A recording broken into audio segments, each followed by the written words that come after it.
Saudações! Boa noite. Nós somos o grupo Saber e Conhecer. Hoje é dia 18 de novembro de 2021. Vamos dar início à nossa reunião. Tia Solange, Vamos lá. Vamos elevar o nosso pensamento, irmãos, a Deus nosso Pai, a Jesus nosso Mestre. Vamos pedir humildemente aos nossos mentores que estejam conosco, que nos guiem, nos protejam e nos levem sempre para o caminho do bem, do amor, da verdade e da caridade ao próximo. Pai nosso que estais nos céus, santificado seja o vosso nome, venha a nós o vosso reino, seja feita a vossa vontade, assim na terra como nos céus. O pão nosso de cada dia nos dai hoje. Perdoai as nossas ofensas, assim como nós perdoamos a quem nos tem ofendido. E não nos deixeis cair em tentação, mas livrai-nos do mal. Amém. Que assim seja. amém, assim seja. Olá, tia Ana. Acho que você tem um assunto para a gente abordar agora. Sim. Um texto maravilhoso, tia Ana. É um texto do Vital Froze, enviado pelo Sir Paulo Ney Molinaro Gomes. Estou ficando fã dos textos do Vital Froze. Esse aí, em especial, que fala que a cura é o sol.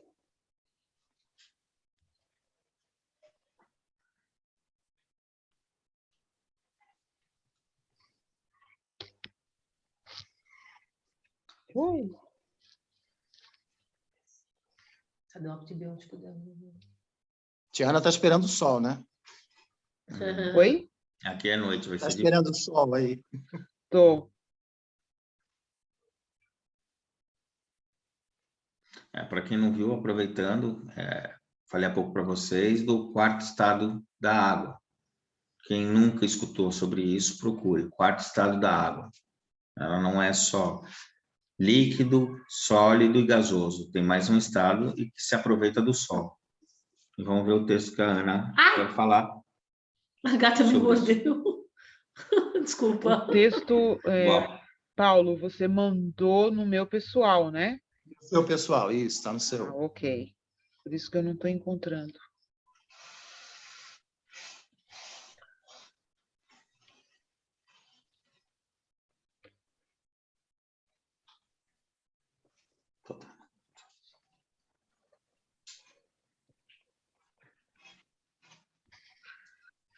A cura é o sol. Amados, quantas vezes já foi dito que tudo é perfeição dentro da criação divina? A sincronia dos movimentos das galáxias, das constelações, das estrelas e dos sistemas solares é idêntica aos movimentos dos oceanos, dos ventos e das nuvens. A vida se renova e se manifesta por meio das plantas, dos animais e mesmo dos minerais, pois a energia que está em toda parte é sempre a mesma energia da fonte, onde tudo é criado.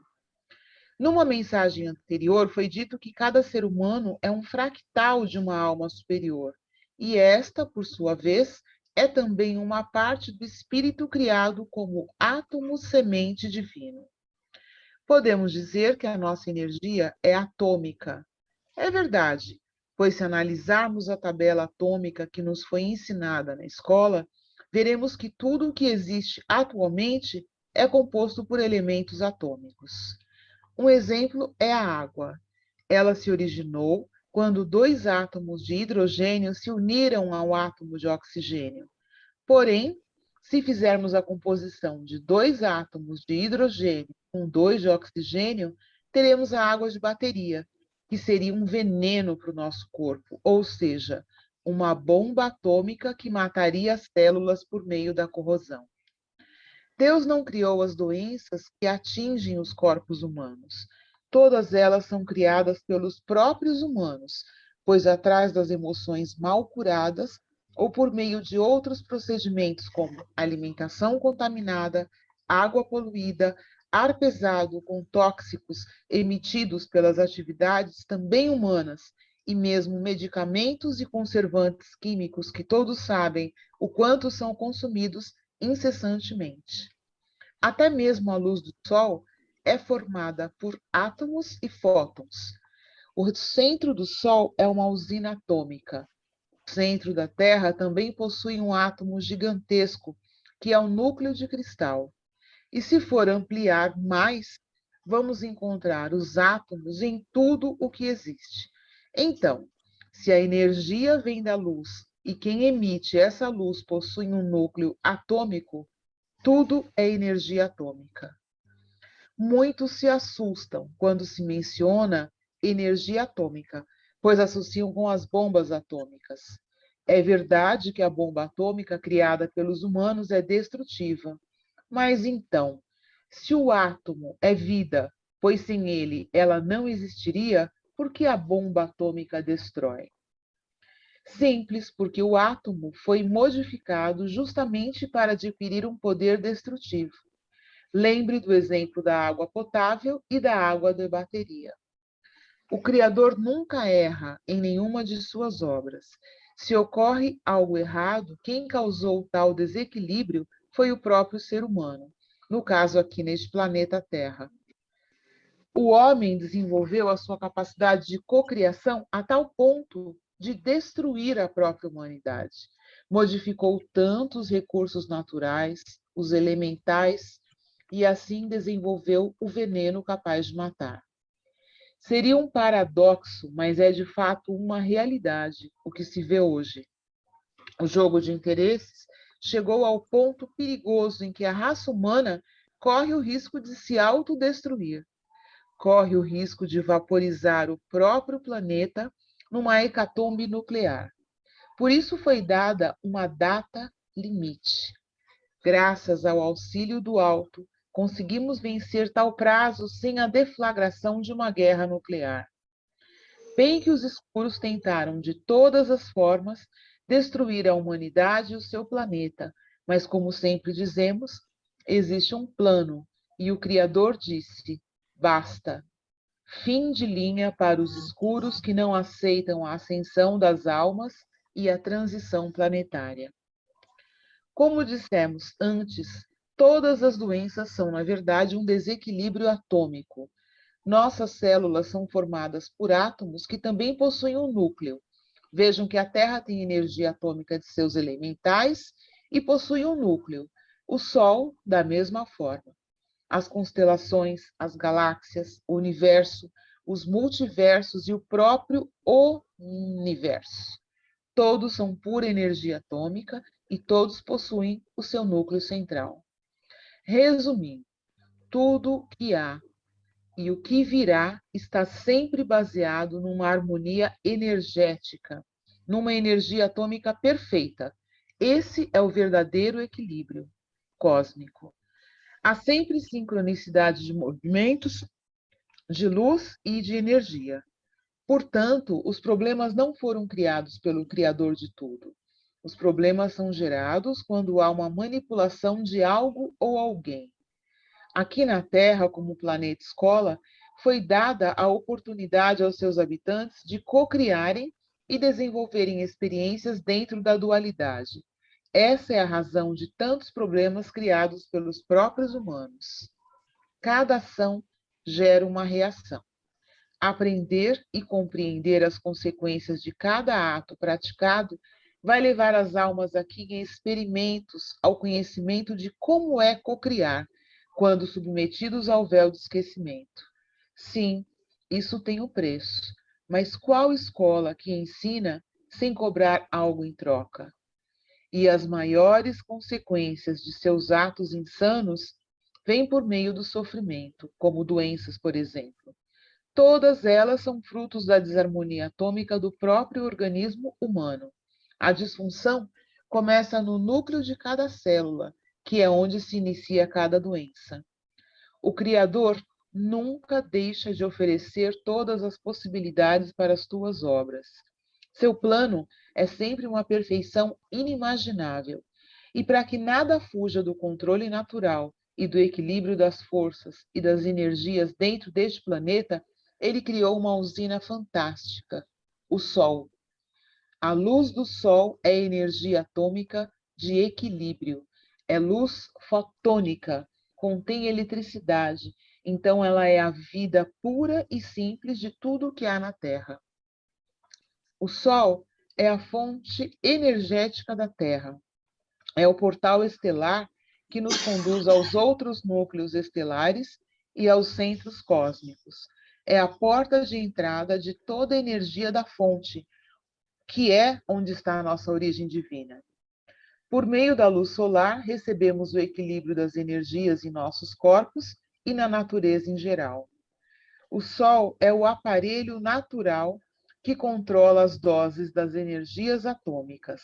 Esse equilíbrio é necessário para a vida na Terra, e quando o homem, por seu livre arbítrio, promove um desequilíbrio atômico, como foi descrito aqui, o Sol envia doses homeopáticas de energia nuclear para cada ser em desequilíbrio, promove o ajuste nuclear das células e, por consequência, a cura, naturalmente. Talvez o texto de hoje te faça entender o porquê de tanta propaganda para que se evite o Sol. Quem tem interesse na cura natural? Isso beneficia ou vai contra os interesses de quem mesmo? Nem é preciso ter uma inteligência acima da média ou da mídia para compreender tudo isso. Com certeza. Não dê o seu poder aos outros. Você é o seu próprio poder. Você só precisa saber que tudo está disponível na natureza criada por quem sabe o que faz. Nenhum ser humano é abandonado à própria sorte. Nenhum ser da Terra precisa depender de outro a fim de viver a sua vida por sua conta, pois todos os recursos estão disponíveis livremente. A doença nada mais é que uma desarmonia nuclear, e a cura nada mais é que o desequilíbrio energético natural. Mas vai discutir com as Big Pharmas que transformaram a saúde e, por que não dizer, a vida em dividendos financeiros? Tome sol ao menos 20, 30 minutos por dia, de preferência entre as 10 e as 16 horas. Nesse horário, os raios ultravioletas trazem as energias atômicas necessárias para o equilíbrio do seu núcleo de cada célula. Se o teu corpo está contaminado com químicos, e sempre está, pois o ar, a água, os alimentos e os próprios medicamentos os possuem, tome sol. A energia solar faz o ajuste, equilibrando a radioatividade e, desta forma, evitando as doenças que tanto assolam a humanidade atualmente. Tome sol. Eu sou Vital Froze e minha missão é o esclarecimento. Namastê. Namastê. Namastê. Muito bom. Muito bom. Muito bom esse texto, é muito ilustrativo também, né? Para gente que está começando a aprender um monte de coisa, né? É muito interessante isso. Sim. E os interesses financeiros é que vivem dizendo que a gente tem que comprar protetor solar, não pegar sol, não isso, não aquilo, para quê? Né?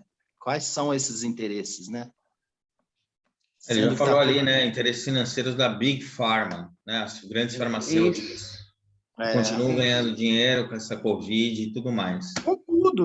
Tudo. É Covid, é resfriado, é tudo. Exatamente. Agora inventam medicamento, enfim. É tudo que a gente está vendo e vivendo atualmente, né? Bom, vamos às cartas de Cristo, não é isso? Cartas de Cristo, bora lá. Cartas de Cristo. Áudio 22. Carta 5. Parte 2. Antes de começar os ensinamentos que se seguirão, eu, o Cristo, tenho que lembrá-lo de que o universo não é sólido. Como provavelmente você já sabe, de acordo com os seus cientistas, a matéria sólida, a substância visível do mundo, é de fato composta de partículas de energia. A verdade do ser de sua dimensão terrena repousa sobre esta realidade fundamental da criação. Para compreender meus ensinamentos referentes à verdade do ser, é necessário captar esse aparente vazio fundamental, subjacente a todo o seu mundo criado. A maioria de vocês conhece esse fato da existência de maneira intelectual, mas isso não foi ainda nem remotamente filtrado pela sua consciência para dar a vocês uma nova perspectiva do mundo e da existência em si mesma. Como vem fazendo há milênios, vocês continuam pensando que o seu mundo é sólido e que as condições do corpo e de todo fenômeno externo estão fora de seu controle. Vocês acreditam que são vítimas da existência e suas vidas diárias refletem essa crença. Entretanto, a verdade é o contrário. Portanto, é absolutamente necessário para mim retornar para ajudá-los a avançar em direção a uma percepção mais elevada da verdade. Como disse na carta 1, depois da iluminação no deserto, eu voltei ao meu mundo de cidades e vilas da Palestina e imediatamente comecei a controlar os elementos da matéria, nos lugares onde via necessidade de ajudar aqueles que estavam em privação ou sofrimento. Vim para mostrar a vocês exatamente por que eu pude fazê-lo. Como revelei na carta 1, durante o tempo em que recebi plena iluminação no deserto, me foi mostrado que a matéria não era realmente sólida. Não foi me dado a entender exatamente como as partículas elétricas, que chamei de cintilar de partículas, tomavam a aparência de matéria visível. Eu sabia simplesmente que estas partículas se moviam em altas frequências de velocidade no interior da mente de Deus e que a mente de Deus era universal. Eu percebi que a mente de Deus era tanto o Criador como a substância de todas as coisas na criação em si. Disso eu estava absolutamente seguro. Também vi muito claramente que o pensamento humano, quando carregado de convicção ou emoção, afetava radicalmente esse processo de materialização de formas visíveis. Portanto, a mente humana podia interferir, e de fato fazia isso, na verdadeira intenção da mente de Deus. Esta foi uma compreensão emocionante e entusiasmante, pois percebi que os mitos que os rabinos judeus me ensinaram eram claramente falsos e imediatamente os eliminei de minha mente. Abracei a verdade com entusiasmo, pois compreendi por que as pessoas experimentavam a miséria e o sofrimento. Isso emanava de seus próprios processos de pensamento. Também me foi dado a ver as comunidades de partículas vivas, que a ciência chama de células, trabalhando dentro de todo ser vivo. Eu estava consciente da harmonia divina controlando o funcionamento das células, as quais ativamente construíam e mantinham as distintas partes dos corpos físicos de todas as criaturas vivas e das plantas, grandes e pequenas. Por essa razão, utilizei frequentemente a paisagem para dar exemplos da imanência e da atividade do Pai nas menores manifestações da vida selvagem, como nas plantas e nos pássaros, por exemplo.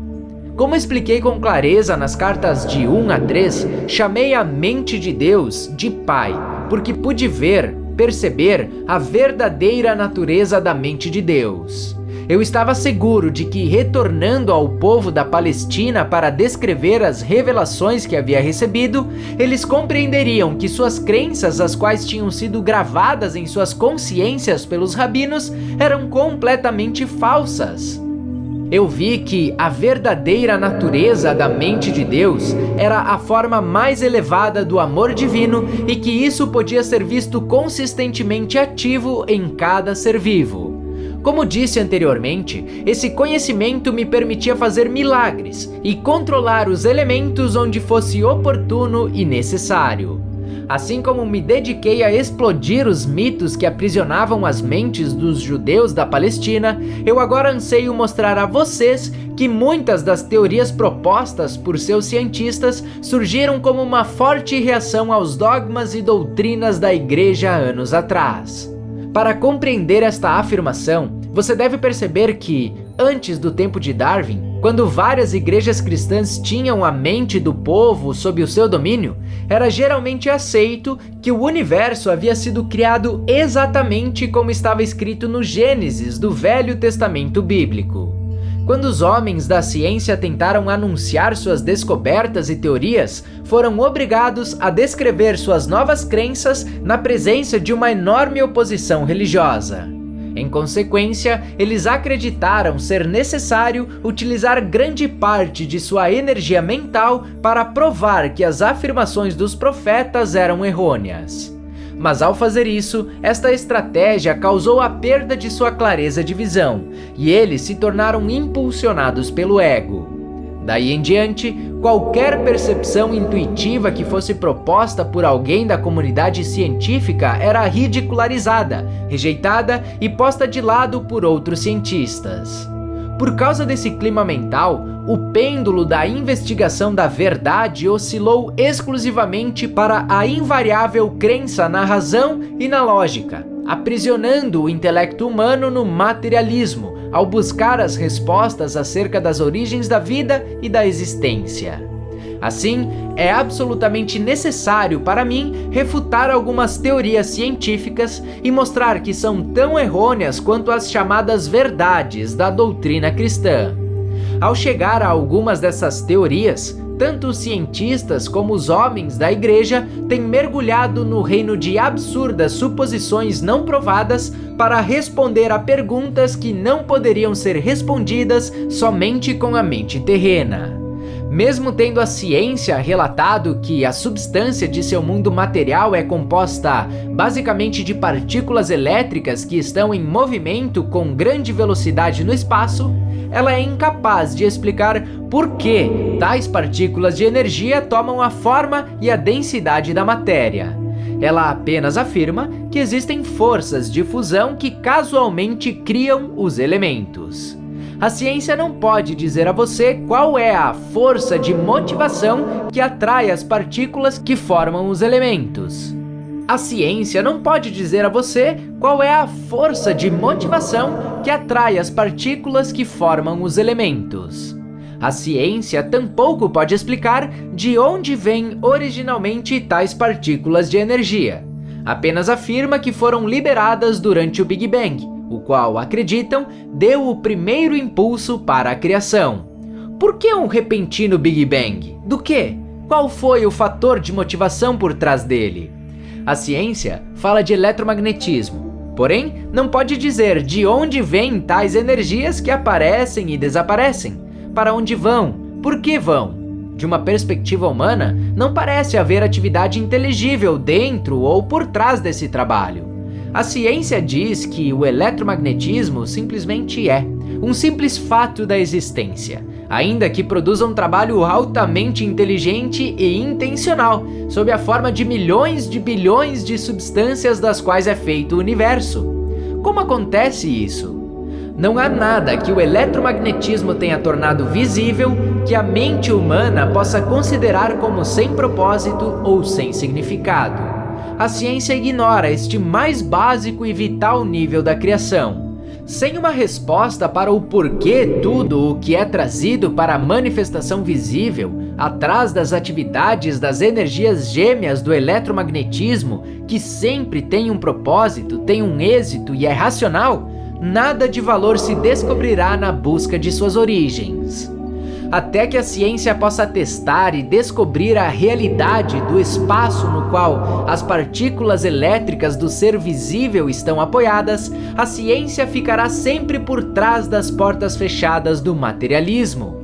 O acesso à verdade eterna e à sabedoria universal estará sempre bloqueando e ela permanecerá encerrada unicamente dentro das amarras da razão. Razão esta que é somente o produto da atividade finita das células do cérebro. É a verdadeira natureza do espaço o que eu quero apresentar a você. Porém, antes de fazer isso, devo primeiro chamar sua atenção para perguntas altamente pertinentes. Através dos tempos, muito trabalho do eletromagnetismo tem aparecido à mente, à visão e ao tato das entidades vivas como alguma coisa sólida e imutavelmente durável. Acreditava-se que o metal, a madeira, a rocha, as entidades vivas, todas eram compostas de matéria sólida, inanimada ou viva.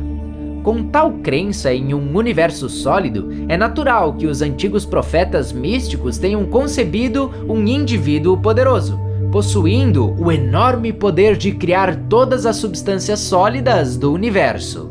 Ao visualizar tal indivíduo poderoso, era natural que eles percebessem uma figura majestosa de controle universal, que possuía uma natureza de retribuição quando confrontada com o comportamento da humanidade, a qual havia produzido uma sociedade turbulenta. Nem os profetas da antiguidade, nem a ciência de hoje se aproximaram da verdade da existência. Ambos têm passado longe da verdade. A ciência diz que a vida começou quando, de uma maneira inexplicável, uma combinação correta de reações químicas produziu uma molécula capaz de fazer cópias de si mesma, provocando mais reações químicas. Tal descrição da enorme e abundante complexidade e poder da força da vida como sendo perceptível porque é capaz de duplicar a si mesma revela o empobrecimento básico da percepção e do pensamento científico que produziu tal teoria. Além disso, permanece sem ser questionada cientificamente a sugestão de que a combinação de elementos químicos inanimados que se reuniriam de modo específico, acidentalmente, poderia produzir tão assombroso resultado de autoduplicação. Isso ocorre porque a mente humana finita e mesmo o pensamento científico não pode lidar com um acontecimento tão estranho como a autoduplicação espontânea. Isso é por demais sugestivo de um acontecimento mágico, de alguma intervenção de uma fonte inimaginável, a qual os cientistas não ousam considerar por medo do ridículo. Este consenso de cordeiros é considerado mais científico do que produzir teorias inspiradas, as quais são bloqueadas pelas leis materialistas que a ciência estabeleceu para si mesma. Este bloqueio ao progresso científico futuro impedirá que a ciência investigue devidamente o reino da mente e do espírito, até que algum cientista iluminado desafie as convenções e se atreva a cruzar as fronteiras entre o que é visível e o que é invisível. Se os profetas de antigamente tivessem sido presenteados com a teoria da autoduplicação molecular, não teriam nenhuma dificuldade com tal acontecimento mágico e diriam que Deus fez as combinações químicas e as impregnou com vida. Porém, esta também não é a explicação correta. Este antigo conceito religioso de um Deus no alto, criando de longe, é o que impede o cientista de avançar na direção de reflexões espiritualmente mais conscientes. Portanto, apesar de a ciência parecer emancipada das velhas doutrinas, continua mentalmente atada e obstruída pelos temores de velhas proibições, como no século XIX. Ela adota suas ridículas teorias porque ainda não percebeu a realidade de nossa fonte do ser, por trás e dentro da molécula viva. Continuando a sua história da criação, a ciência afirma que, depois da autofabricação de moléculas vivas capazes de duplicarem a si mesmas, elas constituíram a si mesmas em uma célula viva, tão pequena que não se pode ver a olho nu. E esta se tornou o material de construção básico para toda a multiplicidade de organismos vivos, incluindo as plantas, os insetos, os répteis, as aves, os animais e o próprio homem. Assim, todos os seres vivos teriam um antepassado em comum, a primeira molécula viva. A ciência não pode explicar por que as moléculas autoduplicantes se combinaram para formar uma célula viva. Isso continua sendo um mistério para a ciência até hoje. A célula viva, segundo diz a ciência, se reproduz indefinidamente em bilhões de formas diferentes. Essa é a base para a construção do universo visível. Como pode ser isso? Que impulso motiva tal duplicação? A ciência não pode dizer. Entrincheirada em sua própria cegueira, tem se limitado, e as pessoas com ela, a uma cegueira materialista. E agora, a primeira célula viva merece a plena atenção de qualquer um que esteja buscando seriamente a dimensão espiritual e a fonte principal da existência, porque a primeira molécula viva e a primeira célula viva são a primeiríssima evidência de alguma atividade inteligente dentro da matéria, dentro do universo.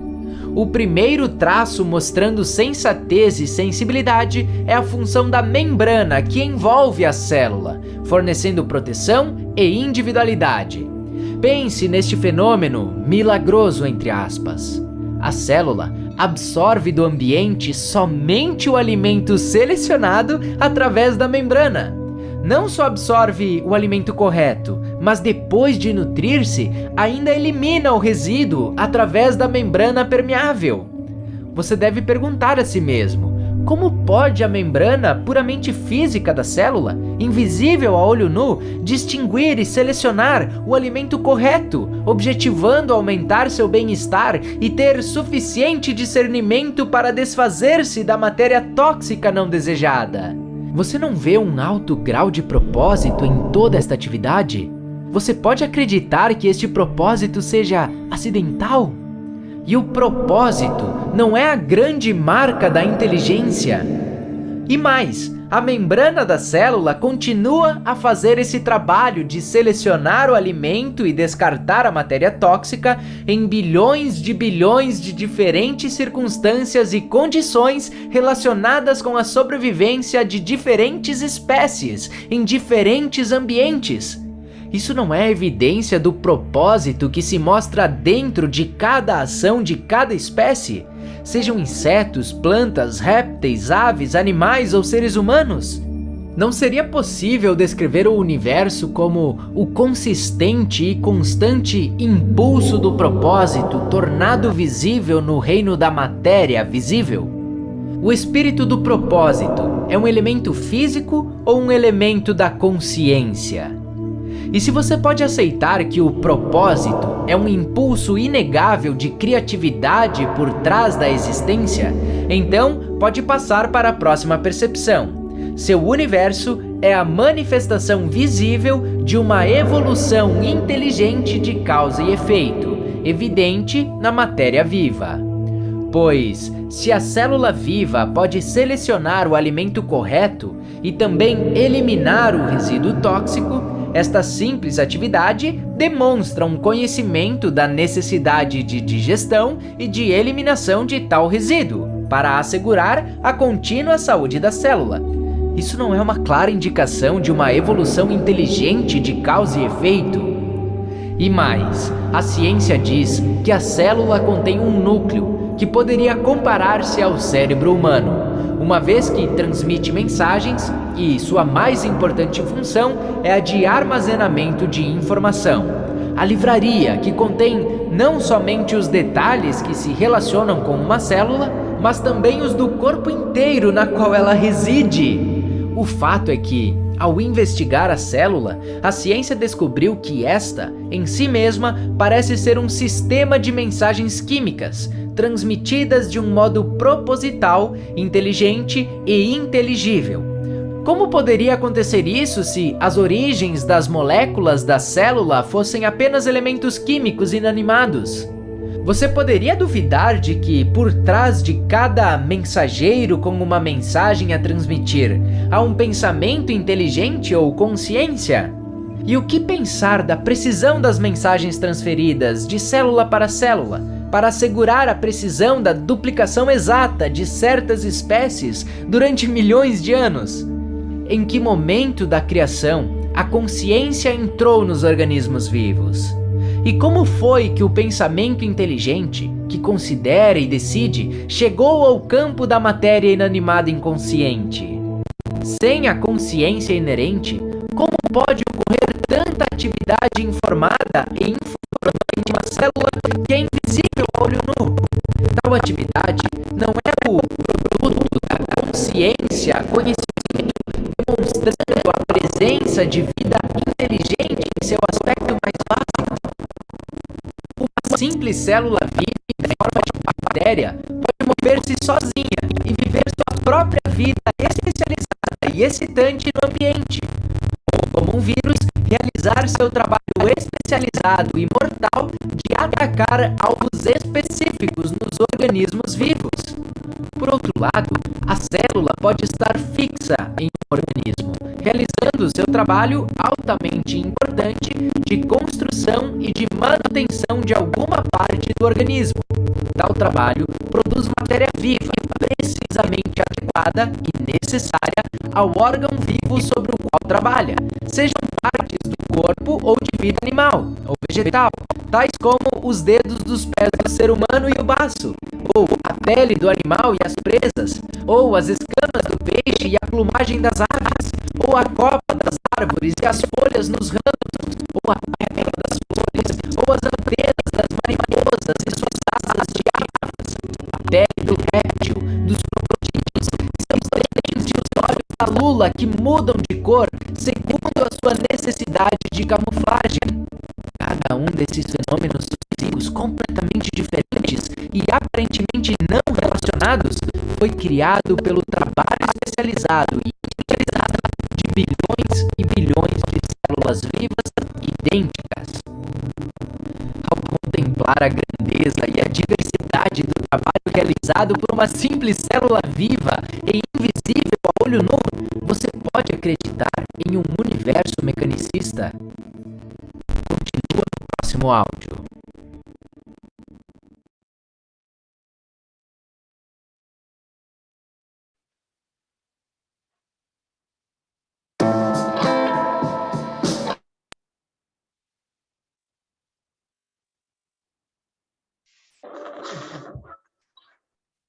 Muito bom, muito interessante. Dá vontade de continuar, mas vai ficar muito longo, né? Verdade. Muito bom.